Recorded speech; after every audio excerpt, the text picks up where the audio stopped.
Hey everyone, it's Aaron here from Reedy Visuals. Hope you're all doing well and keeping safe. In today's video, we're talking all about the OG Sony 24-70 f2.8 G Master lens. And for you Sony full frame mirrorless shooters out there, whether this lens is still worth getting now in 2022. And yes, like with the 70-200 review we did recently, there is now actually a Mark II version of this lens as well. So we'll discuss a little later on how the two of them compare. Now, we recently got booked to do a wedding to capture some stills and to put together a short highlight video. And we already own a Tamron 28-75, which is a very similar type of lens in terms of focal length, and also being an f2.8 as well. But we wanted to get a second lens to cover the same focal length for our photo camera as well as for video. So we actually rented this Sony 24-70 for a couple of weeks as it was available for a good price, and because we've used this lens a few times in the past and have always been really impressed with its performance and image quality. And despite being a lens that was released way back in 2016, that's literally what, 6 years ago? My God, where has the time gone?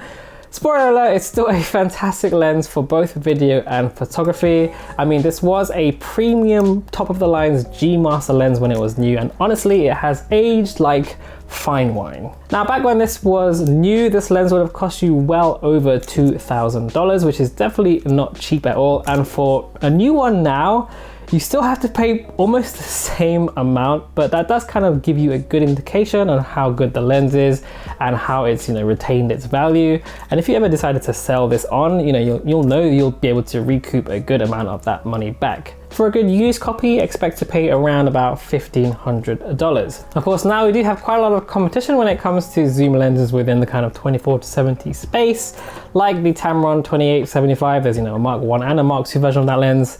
There's the Sigma 24-70, as well as the Mark II version from Sony. So depending on where your budget is, there's definitely something for everyone. So you can watch our recent video of the Tamron 28-75 to hear our thoughts on that lens. But there's definitely some clear reasons why you might want to spend a little bit more and go for this Sony lens instead. Now, one area that this lens definitely stands out is its excellent build quality. You only have to look at this thing to see, it's an actual tank. Like other GM lenses, it feels top notch. It really does feel very premium.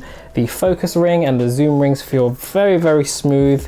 The buttons feel very tight, and it definitely feels like a top of the line luxury lens. It's also weather sealed with a mount gasket, so you can use this out in the rain or in unideal weather conditions like us in the UK every day with, fair amount of confidence. When you feel this lens in your hand compared to something like the Tamron 28-75, I mean, the Tamron to me feels pretty decent, but compared to the Sony, it really does feel like a toy. The only downside is, of course, the size and weight of it. I mean, look at this thing. It's an absolute chunk monster. I mean, you buy a mirrorless camera because, you want a light and small camera setup, but this lens just kind of ruins it.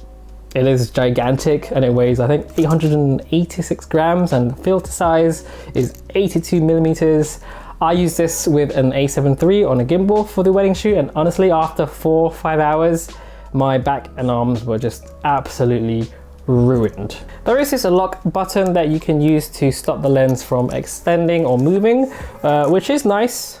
But to be honest, even when the lens is protruding like that, it does stay still, unlike some other lenses we've had in the past, Canon.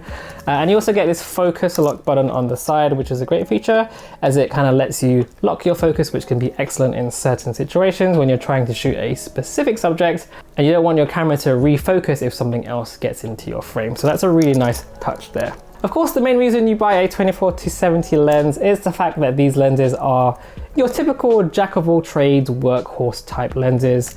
A lens that can pretty much do everything, whether you shoot photo, video, or you're a hybrid shooter like us. A 24-70, it pretty much covers almost every type of shooting situation you can imagine, with maybe the exception of just subjects that are really far away. At 24 millimeters, that's a great wide angle, so it's great for landscapes, group shots, street architecture, and zooming into 70 millimeters, you're able to shoot portraiture, and then you have pretty much everything in between as well. And on the wider end, again, that's great for vlogging. And then when you're zooming into 70 millimeters, you've got that excellent kind of like B-roll length as well. And then again, everything in between again. So, basically the 24-70 is probably the most useful zoom lens that you can buy. It literally can do almost anything and everything, and it's kind of why we bought a Tamron 28-75 when we first bought the A7 III. I wanted that jack of all trades, but I didn't quite have the budget to stretch for this Sony at the time, so I went for the Tamron. The maximum aperture of f2.8 on a 24-70 lens is also a really nice option, allowing for great low light performance, as well as giving you the ability to nicely separate your subjects and backgrounds, and of course get that nice bokeh effect. So this has 8 diaphragm blades, so it's not quite as dreamy and creamy smooth as something like the 70-200 or maybe the 85mm, and to my eye it's definitely not quite melt in your mouth as you want it to be, but it's still pretty decent here. And as you can see, you know, wide open at 70mm, you can still get those nice circular bokeh balls and background blur with no problems. Though for you nitpickers out there, they are a little bit more onion shaped than fully circular. Now, the optical performance of this lens, however, is absolutely fantastic, and it's here where you can see why this lens is still so pricey and it's retained its value 6 years on from its release. It is without a doubt one of the sharpest standard zooms I've ever used. As you'll see from some of these samples, the center sharpness is damn impressive, and when we zoom in to get a closer look, the level of details retained in the images really do speak for themselves. And the sharpness, you know, it's not perfect across the whole range. You do get some softness in the corners, wide open, and I think the sweet spot is probably around f4 across the whole range. But even at f2.8, it's still pretty decent. But what's very impressive is the very minimal vignetting and very little issues with things like, you know, color fringing and chromatic aberrations. Even wide open at f2.8, you get just a few hints here and there, but you really have to pixel peep to really spot it. The image quality is a noticeable step up from our 28-75 without a doubt. The only issue that I really spotted is a little bit of distortion, particularly at 24mm, but nothing that some profile corrections in Lightroom can't fix. The Sony lens also has a minimum focusing distance of 38 centimeters at 24mm, so it's a decent macro performer as well, though color fringing is a little bit worse for kind of like very close up subjects. Also, focusing performance is also very good on this lens. The 24-70 uses an electronic focus by wire system, so it's pretty smooth and it's also pretty fast as well. If you hold it to your ear, it's not completely silent, but very quiet regardless for most situations. Using our A7 III and the A7R III, the lens worked great with face detect and IAF.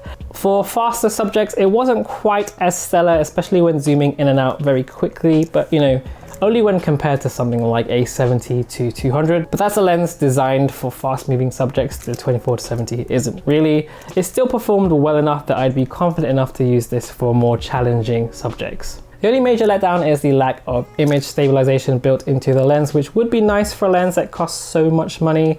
But if you pair it with a camera that has good in-body image stabilization, for example, like the A7 III, then shooting video is still very easily achievable, and it also helps to keep subjects in focus when shooting, you know, with spiked shaky hands or like with faster subjects. Now, of course, there is actually a Mark II version of this lens, like I mentioned before. You will need to spend about £400 more here in the UK, but it's also quite hard to find anywhere where it's actually in stock, probably due to the ongoing silicone shortage that we have right now.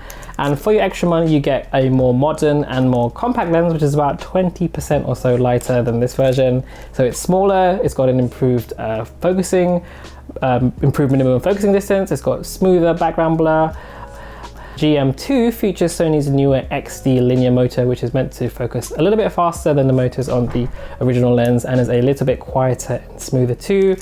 The new lens also has 2 XA elements as opposed to the one in the original version, which does solve the issue of the slightly onion ringed bokeh as well. So for me personally, just the improvements in the lightness would make the Mark II version of this lens the clear choice between the two.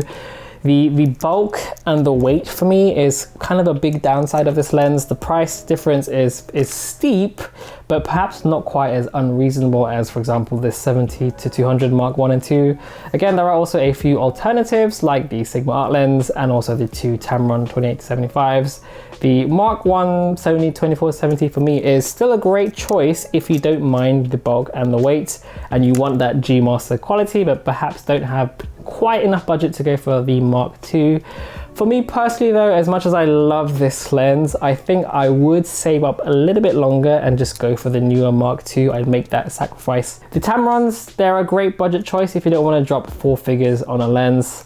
I think as a rental choice, the Mark I 24-70 Sony is an excellent workhorse lens. It's built like a tank, it's optically fantastic, has great AF, but if I was to actually personally own it and spend my own money, I think I'd regret not going for the newer version. It is definitely a step up in build quality and image quality compared to something like the Tamron 2075. It's still a fantastic lens, but yeah, I think the Mark II is the one to go for. Anyway guys, that's gonna do it for this video. What did you think of this lens? Would you purchase this lens for yourself? Do you own one? Let us know down there in the comment section below. If you found this video helpful, then hit that like button, and also you can hit subscribe to see more videos from us. Any questions, then you can just let us know down there as well, and you can also follow us on socials. And I guess I'll see you on the next video. Thanks for watching, see you soon.